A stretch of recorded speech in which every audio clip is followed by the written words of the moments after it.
Reverse cooking. Creating YouTube video content centered around reverse cooking can be both entertaining and educational.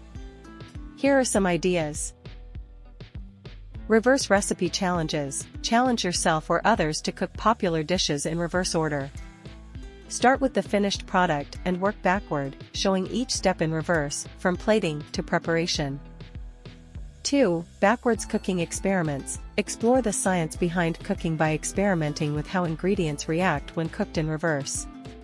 For example, show what happens when you bake a cake by unbaking it or cook a steak by freezing it first. 3. Reverse taste tests. Blindfolded participants taste dishes prepared in reverse and try to guess the original recipe.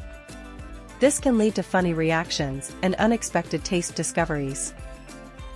4. Mystery box reverse cooking. Similar to popular cooking challenge shows, present participants with a mystery box of ingredients and challenge them to create a dish using reverse cooking techniques.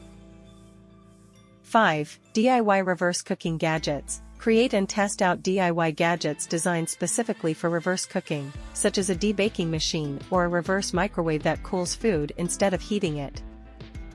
6. Reverse cooking hacks. Share creative hacks and tips for incorporating reverse cooking techniques into everyday recipes, such as using frozen ingredients to speed up cooking or chilling dishes to enhance flavors.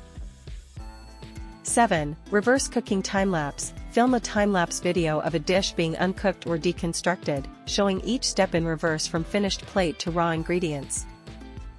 8. Cooking in rewind. Create a visually captivating video where cooking footage is played in reverse, showing ingredients magically coming together to form a finished dish. 9. Reverse cooking ASMR. Film a relaxing ASMR video featuring the soothing sounds of reverse cooking, such as the sound of ingredients being unchopped or unsizzled. These ideas can help you create engaging and unique content that explores the fun and creative possibilities of reverse cooking while entertaining your audience.